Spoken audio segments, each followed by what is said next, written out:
His name was Theodore Biggins, but through common word of mouth, he was known as Theodore Bastard. As a child, he could have been top of his class. His IQ level for someone that age often astounded his peers and teachers. On the playground, while everyone else was having fun playing football or playing tag, Theodore was often observed roaming the perimeter of the schoolyard fence, digging worms up, analyzing and scrutinizing them. In the evenings, when he came home from school, it was always straight up to his bedroom, to his personal domain, where he threw his head into some book, some literary classic that no other kid his age would ever dream about reading. He never listened to his teachers in class. They did their best to personally tutor him and even keep him behind in class.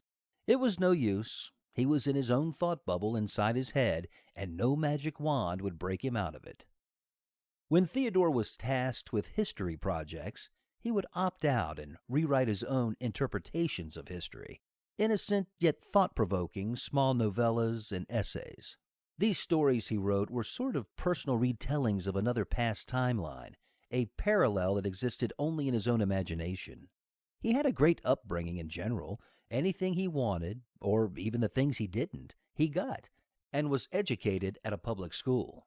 His own obsession with fiction followed him through his adult life. It passed on from being innocent stories to writing angsty voiced statements, before moving on to horror literature.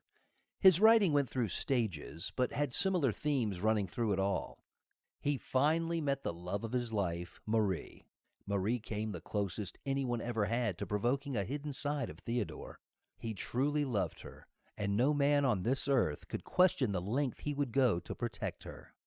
Marie bore 2 children with Theodore, but still his addiction and obsession to self-literary would not burn and perish, but instead re-emerge its persistent face once more with an appetite like no other.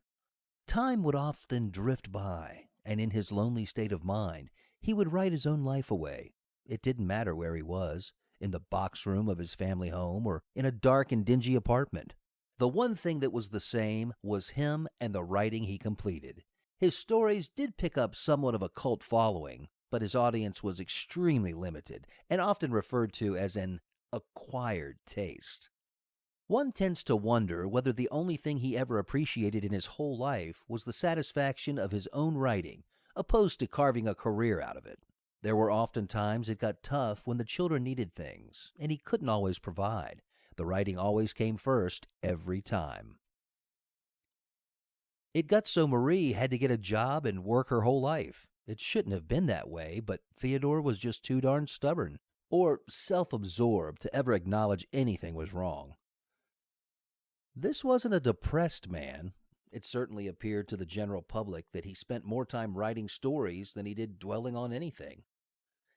When Marie passed away, the widow, Theodore felt some remorse, but would proceed only to lock himself further away. In his dusty, damp loft apartment with only a skylight to keep him company, he continued to write and write. Those senior years he spent immersed in his own existentialist stories. I say that because it's beyond my comprehension.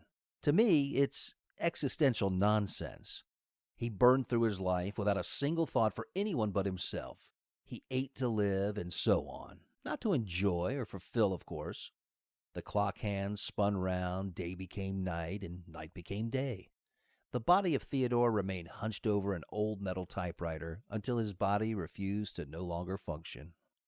A few of his neighbors complained about the smell coming from the attic apartment, explaining to the leaseholder that it was the worst smell imaginable, and the worst we had the unfortunate opportunity to smell. It took 8 weeks for us to discover the cause of the smell coming from apartment 89. We are all haunted by the presence of that stench of human flesh, and it's not one I'll certainly ever forget in a hurry. At his funeral, only a handful of people attended, his 2 children, and a few fans who kept up with all his works. Theodore was something of an enigma, and as a fellow resident, the story fascinates me. The legacy still lives on for those who reside in the apartments.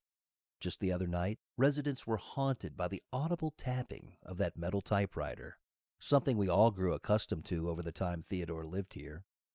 In fact, the sound of the typing never stopped. It's always been here, like something from the past that continues to exist in the future.